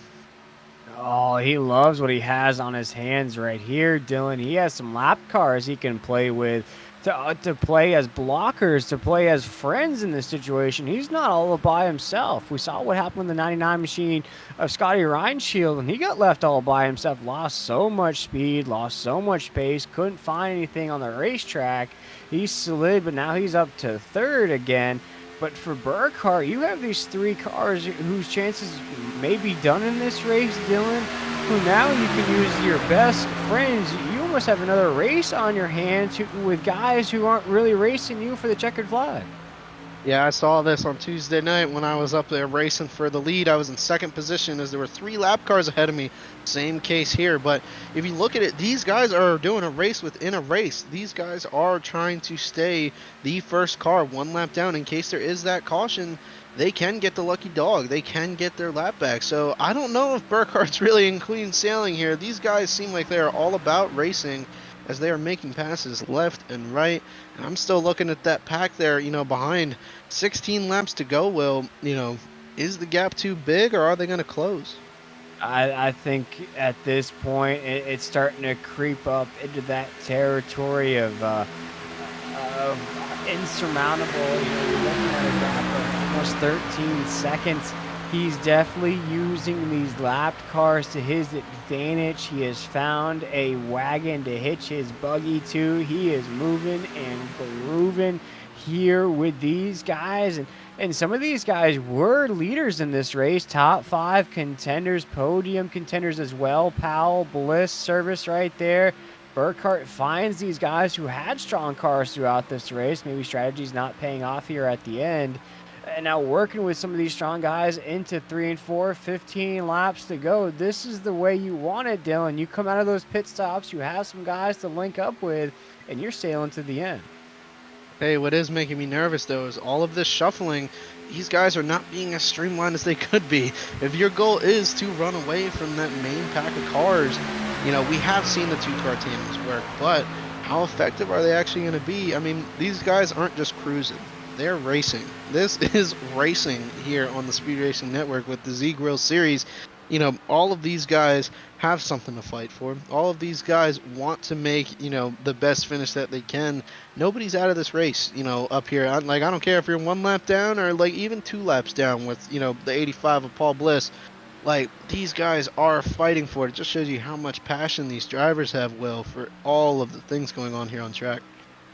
Yeah, as fun as this looks here at the top of the grid, you look at that scoring pylon, Burkhardt at the top, and for Robinson, although he's in second, you almost look at almost a half a second difference last time by. We'll see what it is now when Brandon Burkhardt crosses that start-finish line here. Long straightaway, you're going to have to wait just a little while for Robinson to cross. He's now 13 seconds off of the pace of our leader there in that second spot. Dylan, 13 laps to go. That means you'd have to gain a second a lap. Nah, I don't think if Burkhardt can keep it together here, that's going to happen. We look at the lap times last time by. They're starting to even up just a little bit, Dylan. So I guess my question to you here, is there enough time for anything to happen? I don't know. I think anything can happen here. Is what's making me nervous is the 8 of Burkhardt sagging off a lot. That is the last thing I would want to be doing, would be trying to lose that lead group of cars. He does tuck it back up nicely, though, getting a large run there on the 1 of Powell. It's been a pretty good showing here, of these 4 cars. These guys are kind of just shuffling, trying to figure everything out. It's anxiety's getting to me, Will. I'm looking at all of these guys behind and the way that this race is going. We are watching up front here, but those guys back in that second pack are racing for a position as well. They could make a mistake. As Burkhardt comes off of 2, I see exactly what you're saying there, Dylan. Burkhardt has to race a race within a race. As we mentioned, he has to stay sort of with these guys, sort of race them up just a little bit. If he starts to kind of get happy in the cockpit, feel himself, and lose that pace, this could cost him a lot, as now he has lost the draft to Powell there on the low side. To catch a draft, he'd have to get back up to the high side to catch off the 81 of Service, which would put him in a dangerous position. Now with 12 laps to go, he's going to lose his buddies here as Wilson, the volleyball, starts to drift off. We'll see what that does to these intervals as now Gabriel Ellison assumes that second spot. Definitely a strange game that's going on here. As you see, they all do end up going single file. As we look back here, though, to this second group of cars, this is a hornet's nest, man. These guys are hungry. They are starting to get nervous themselves that they're not going to be able to catch the leaders. So if you're in this second pack of cars, it's pretty tense, because now this might be your race. If you can make up any positions, now's the time that you're going to want to do it. And these guys are starting to get a little dicey, as you see 2 by 2 by 2. Right on here with David Robertson, you know, it is anything but calm here. Like, you know, these guys are frustrated. You know, they haven't caught those lead cars yet. They might not get a chance to. Well, we were talking, when's the time to make your moves? I love that point, Dylan. For some of these guys, this is the race. This is where you've got to get those points if you're on that cut line. If you're not on the cut line, if you're in that comfortable position, this is a confidence booster. This is a momentum booster. With only 2 races to go in the regular season, you want to get a good finish out of tonight, especially at the high banks, Talladega. Still riding on board here with the 46 machine of David Robinson. You see him on the back bumper of Justice. And this is, they're just trying to move up through the grid, and Robinson there, and just trying to use that 6 machine as that draft partner, move up through the grid. As you see, the top side's getting a big push, but all this pushing and shaking out into 3 and 4, 10 laps to go. Lead still stands at 12 seconds for Brendan Burkhardt. Yeah, we're sitting here almost 3 wide. This is getting dicey, man. This is what you live for as a driver. You want to be able to make that winning pass for your team, for your organization, and for yourself. These guys, this is their race. This is the race within the race. You know, even if you don't come in first place, you know, you will still get that feeling of accomplishment that you made the best of your situation. And their situation may not be ideal, but they are back here, you know, duking it out. This race is, you know, an opportunity for anybody to make a chance for themselves. As you know, we still are used to seeing some of these pioneer leaders, like we were looking at the 6 there. Like, a bunch of these guys are just set up like to make something happen. As the 31 goes out there on the outside, car up almost in the wall. That was the 36, almost off the bumper of the 13. Well, this is getting nuts back here. Yeah, it is getting a little dicey here in this pack, as now they go to the Nokia Snake game on the low side of the racetrack. Justice is a lap down, though. He's going to lead this group of drivers, being led by Robinson, currently in that 2nd spot. Ryan Shield in 3rd. Bear in that 4th spot. Truitt in 5th. And all these guys are going to get those top 5 finishes. Dylan, with 8 laps to go, doesn't look like they'll have a shot at Burkhardt, but you can still sort of get on that podium if you can get around Robinson and Ryan Shield. More specifically, Ryan Shield, you can get on the podium even without a win. Yeah, that's definitely the mentality of some of these guys, you know, back here. So we're looking at the 13, Jonathan Bayer. You know, we kind of called him out here early in the race as he did miss the start. He did go 1 lap down. It's one of those guys where we did mention it's never over until it's over, and he is up here, you know, attempting to make his way into a podium position. He's one of those guys who isn't, you know, in clear water with the playoffs, sitting in 13th in points. You know, well, this is starting to shake up to be a great position. Whoa, as the 99 gets loose there on the bottom once again, that almost bit him again. And this is the battle that we'll watch. Robinson in the 46 is feeling the pressure from the 99 of Ryan Shield, but they are okay. They're 2nd and 3rd on the racetrack. Will jump on board with Jonathan Bear in that 13 machine. If he can get around this 99 with 7 laps to go, that will be that podium that you were talking about, Dylan. And what a way it would be to move on to the last 2 races of the regular season with a podium finish at Talladega. If the 99 and Robinson in that 46, they keep going at it here, we might see Bear jump up to the 2nd spot, and we might see another caution flag. They're nipping at one another. They're very uncomfortable in 1 and 2. Yeah, look at the wear in those tires. Remember we were talking about holding a straight line. These guys are squiggling all over this racetrack. They are all over the place. Well, you know, when I'm looking at this, it's kind of just building the anticipation. This is kind of like, you know, you're boiling some water and you start to see a little bit of bubbles. You know, it's starting to get hot out there, and everybody is starting to feel this race out. They're starting to feel, confidence in themselves. They're building up that courage to make that pass to the outsides. We can see some guys, just starting to get brave there towards the rear as, we are winding down. 5 laps to go, Will.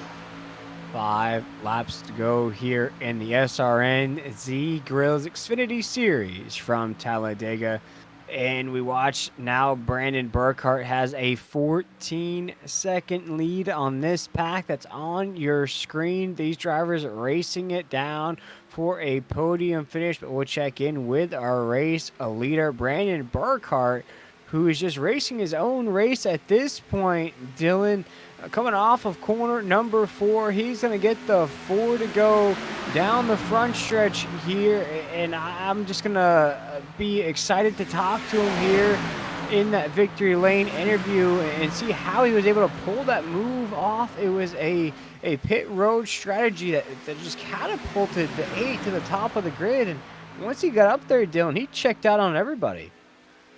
Yeah, I don't know if the pit strategy, winning him the race was the thought going into this. Everybody, at least me, I come into Talladega, I was a big fan of Dale Earnhardt, and who doesn't want to make that Dale Earnhardt pass for the win type of thing? But, I mean, hey, I wouldn't be complaining if I'm the 8 of Burkhart here. That is probably one of the easiest ways to get a win at Talladega. Stayed out of trouble, stayed out of the mess. He's been able to stretch a gap here and give himself a bit of a cushion. You can see he's not up there in the front of this little pack trying to make something happen. He's being very cautious. He's back there just cruising around. And, well, these laps, they're getting longer and longer sitting in that driver's seat. 3 laps to go. Throw up those 3s. Rest in peace to Dale Earnhardt, because that's all that Brandon Burkhart has left in this race. And Dylan, to put it in perspective, you look at the last time that this 8 machine headed down pit road, lap 63. Same group of guys that headed around the same range. Emerson Ardon in 7th.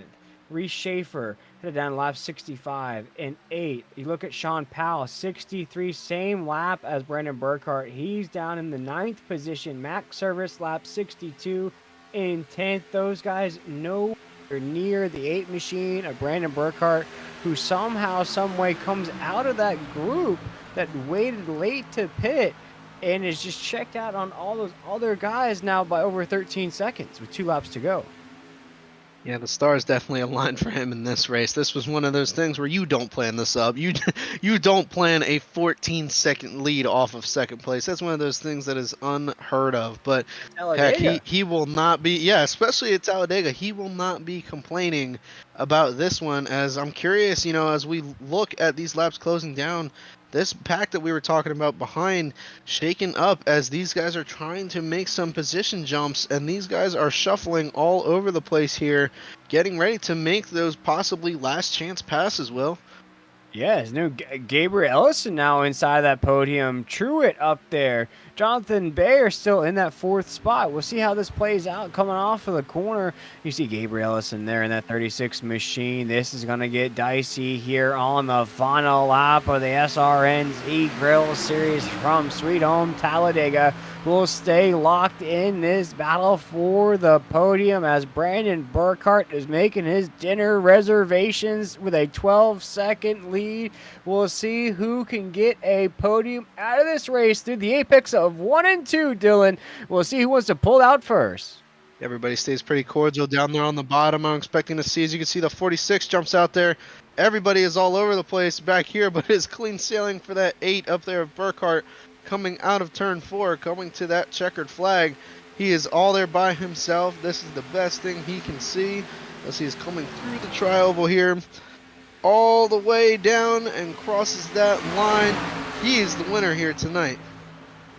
Brandon Burkhart puts on a show, but we'll see who's going to get that podium position. Gabriel Ellison looks to have it at the line, and he does, as Robinson finishes 3rd, Truett 4th, Sturgill 5th, Jonathan Bayer in the 6th position.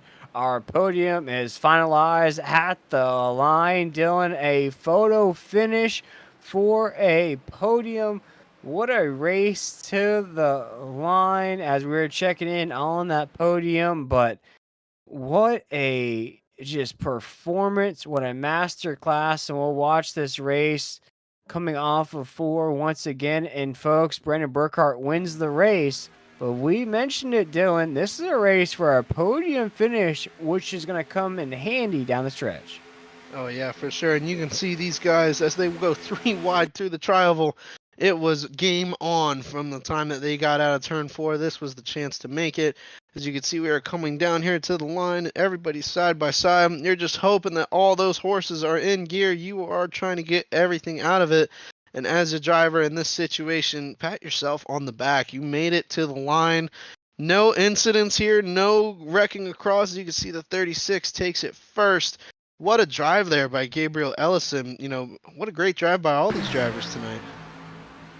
Yeah, Gabriel Ellison finishes 16 spots to the good of the green flag. Also, David Robinson in that podium up a bunch of spots from the drop of the green flag. But as we await our victor here, let's check out those final results as Brandon Burkhart in that 8 machine burns it down here at Talladega.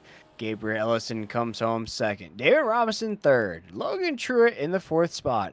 Michael Sturgill with a pretty good run here tonight finishes inside the top 5. We also look at Jonathan Bear in that 6th spot. Emerson Ardon, a colleague of ours here in the Speed Racing Network, finishes 7th. Reese Schaefer 8th. Sean Powell 9th. And we also look at Max Service rounding out our top 10 in that 81. And then a strong finish, although he overcame some adversity with that strategy and incidents. Tyler Justice bringing it home in 11th. Adrian Schumacher in 12th. Nathan De La Rosa in 13th. Paul Bliss in 14th. Scotty Reinshield in 15th. Scott Kalam in 16th. Blake Hensley in 17th. Dustin Montgomery in 18th. Vincent Cortez in 19th. And finaling the field out is Jacob Zala in 20th.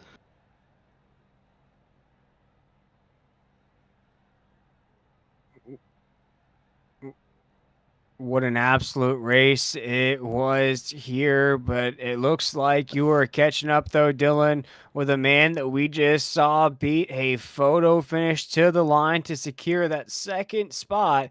Catching up with a 36 machine of Gabriel Ellison. Take it away, Dylan. Gabriel, what a race, man. Definitely one that you probably thought you had a grasp on, but right there at the end, you showed some perseverance. What was your plan there in the closing laps? Yeah, I mean, it became pretty apparent after all the pit stops cycled out that we chose the wrong strategy there. I thought one stop would be better, but I think we had to slow down so much to fuel save that 2 ended up being faster. But I think like all of them got speeding penalties except Burkhart. Is what it looked like to me. So yeah, we just took the wrong strategy and really couldn't win unless we got a yellow and bunched it back up. So we were just racing for second, and I managed to get to the front of the line and just kind of stayed there. How much were you working along with your teammates? Like, were you planning on doing these pit stops together? Were you doing it, kind of just an impulse decision? What kind of strategy went into this race, before the green flag dropped? Yeah, well, I mean, before the race, it was going to be a pretty clear one stopper for the finals after the stage break.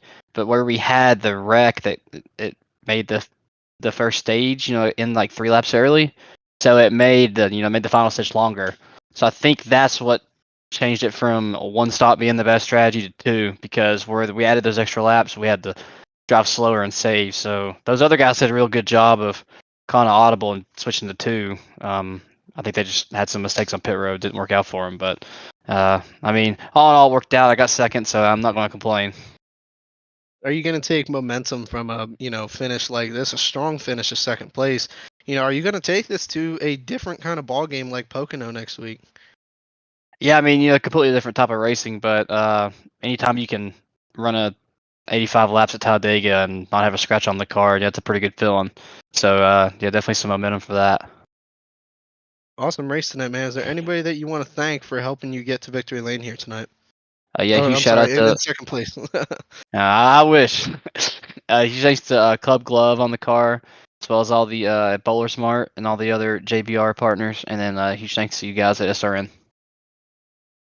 Awesome, man. Great race. Thank you.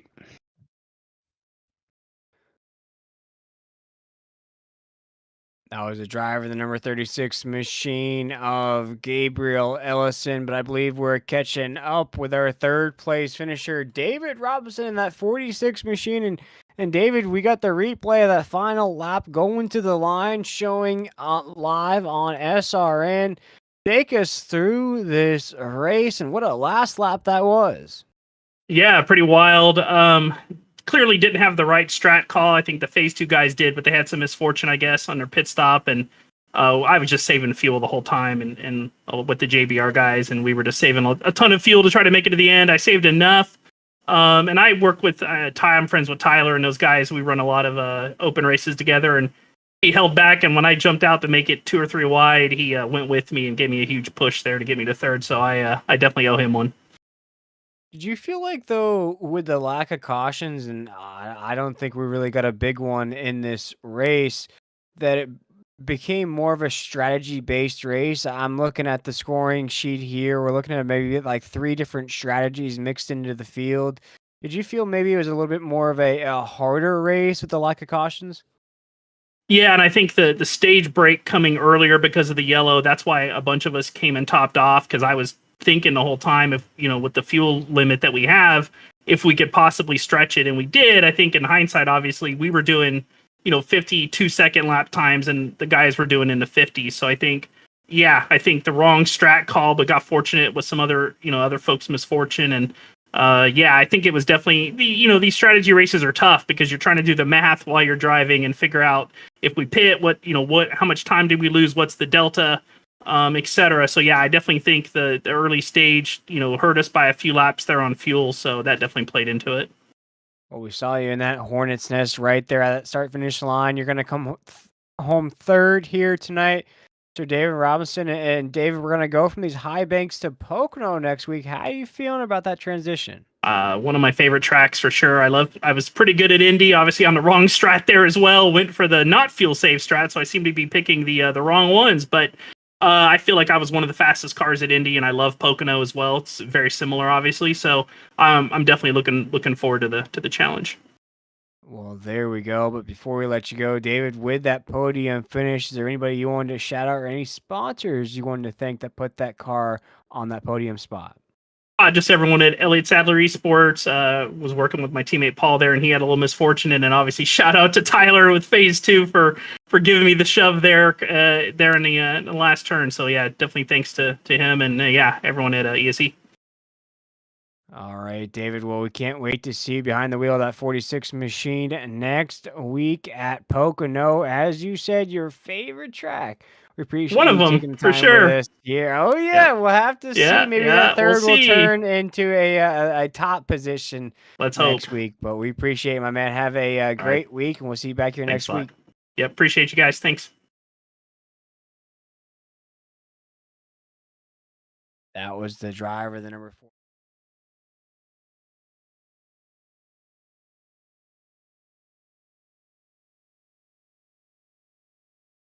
Race the high banks of Sweet Home Talladega brought us a Victor 1 Dylan that I believe we're both going to have to speak to because he wins this race by over 14 seconds. Brandon, tell the folks at home, how are you able to do that? Oh, it's pretty easy. After we split the strategy up and stuff, and then both my teammates got speeding penalties, it pretty much opened the door for me. Pretty wide open. But once I seen that a big portion of the group was planning on staying out and getting a full 32 out of it, and then trying to run 32 on the last session, I knew we were good. I didn't expect for Sean and Tyler to both grab a speeding penalty then, and then it was just open. Watching, making sure everybody was keeping pace and maintaining the gap, and praying there wasn't going to be a yellow because I missed the race. I haven't had the best finishes. I really needed this one. Now, my question to you here, Brandon, you pit with a group of guys that finished on the tail end of the top 10. How are you able to come out of that window of guys that pit around that 62, 63, 64 range and essentially just catapult yourself to the top? That's what I'm saying. Like that was Sean who finished 9th, Tyler finished 11th, Scotty finished 15th. So he lost it in the corner after we pit in front of us and lost the straightaway. Sean got a pit entrance penalty and Tyler got an exit penalty. So once they both had to serve those, I was basically a lap ahead of them. So it was just finding lap cars that had speed I could hang on to, and I really didn't have to worry about it. But had they not got the penalties, they'd have been right there. There'd have been 4 of us. Right. And those lap cars really came into handy down the stretch. Yes, they did. Dylan, as we watch the performance out of Brandon here tonight, do you have anything for our Victor, who really put on a show through those strategies we were talking about? Brandon, I mean, it was an impressive run to watch from up here in the booth, getting your first win of the season. What was your plan like early on there before the pit strategies? We saw you making some crazy moves there up on the high side where you were kind of left out to dry. Did you ever feel like you were the underdog in this situation? No, once I seen everybody was running, that kind of stuff made me happy. I mean, I put myself out there to be left out to dry. The only thing I wanted to do was hang on to the draft. If I lost the draft, I was screwed. But if there's any air there and I can suck up to them and there's less than 5 to go, I'm happy. I mean, I think guys just put themselves in situations that are so unnecessary in these races. I mean, that was probably the chillest win I've ever had at a super speedway. There was no point where it wasn't just Sunday driving, really. I mean, it's crazy to think of, but there's no reason to put yourself in the beating and banging and hitting the apron and having to kill runs and slow yourself down and use too much fuel. And I mean, as long as you can draft with a car in your eyesight, you're fine. So I mean, that's just always the approach I've always had here. I mean, and there's a lot more places to go here. Daytona, you can't do that. You can't be in the back 15 and win the race on the last lap. But here you can be, at the tail end and do it. Absolutely. And Brandon, you're going to come off this performance here, an incredible performance, and one that you just talked about here came with some ease. Those strategies there paid off great. But then next week we're going to head to Pocono. How do you feel about that transition to go from the high banks and the strategies to the tricky triangle? I'm gonna have to figure it out. I've been, with the fixed set, I've not put a lot of practice time in, but I've ran my stuff out a little early and a lot of times this year. Or been caught up and stuff, but even this win doesn't really count without Dustin out here. He got caught up in a wreck earlier, but if I get anywhere close to running close to him or Sean or Tyler, I'll be happy. I'm just glad to be locked in. There we go, Brandon. As we have you in this victory lane, is there anybody that you wanted to shout out or any sponsors that helped you put that 8 in victory lane here tonight? Yeah, the whole team: Dustin, Sean, Tyler, Christian, who unfortunately hasn't been able to run, Scotty, Liquid Molly. You guys probably heard it enough. Well, Brandon, you win here at Sweet Home Talladega. A huge congratulations from us here at SRN. Cannot wait to see you at the Tricky Triangle next week. We appreciate you taking the time with us and go celebrate this big win. All right, thanks a lot, guys. Yes, sir. That was the number 8 machine of Brandon Burkhart, our winner here at Sweet Home Talladega. And Dylan, as impressive as it looks at the scoring sheet with an 11-second interval that he wins by, you heard it there, though, in that post-race interview. There could have been 4 or 5 cars at the end. He really got lucky. There were some lapped cars there that he could really latch onto. So I think, really, we saw a different race than what we could have saw at the end. Yeah, definitely a surprise take on, an eventful race right there. I remember talking when they did peel off, locking up the tires, and it did look very, very quick on entry there, and it did, end up biting some of those drivers. But can you imagine all 4 of those guys up there doing that battle that we saw? It was a great showing as it was, but one can only imagine what it would have been like, and just overall an impressive performance and cool as can be there at the end. I loved everything I saw tonight, Will. And you heard it out of Brandon's voice too. You heard sort of like, this was cool. I did what I had to do, but I wish it was a little bit more exciting. You sort of heard it there. Winning by 11 seconds at Talladega is not really the race you're hoping for. You're hoping to win, Dylan, but maybe so leaning towards maybe something at the line or coming off of 4 the battles we always love to see. Yeah, like I was talking about, everybody wants that Dale Earnhardt pass, towards the end. But I guarantee when he looks at this afterwards, it's just gonna be like, wow, that was walk in the park. Wouldn't trade that for anything. But great racing here tonight. This was definitely one of the best performances I've seen at Talladega skill-wise from these drivers, and it kind of gives me different expectations. Will, looking at Talladega from here on out, I didn't think a race could go like that here. No, we saw everything this week here on the Speed Racing Network. 3 races at Talladega, 2 in trucks, 1 here tonight in Xfinity. And as Dylan just mentioned, a very mysterious race here in these Xfinity cars that we saw a driver win by 11 seconds, use that pit strategy to his advantage. But folks, we want to thank everybody for tuning in to tonight's broadcast here on the Speed Racing Network. If you've been watching with us, you may have already done this, but go ahead and hit that like, share, and follow button if you're watching along with us here on YouTube or Facebook. We also have a members only subscription plan that you can sign up for $4.99 a month, get exclusive access to all things Speed Racing Network related, custom emojis, all those cool things that you can throw out in the chat during these broadcasts. Folks, that's going to wrap it up for Speed Weeks here, Talladega style on the Speed Racing Network. Once again, it was Brandon Burkhart and that 8 machine getting the victory here in the Z Grills Xfinity Series. But for myself, William Tiller, Dylan Godinez, Dylan, always a blast to have you up here in the booth. And Mr. James Parfit, we want to wish everybody a great night, a great weekend, and we'll see everybody back here next Tuesday night for the Fiverr Truck Series at 9 p.m. Eastern Standard Time.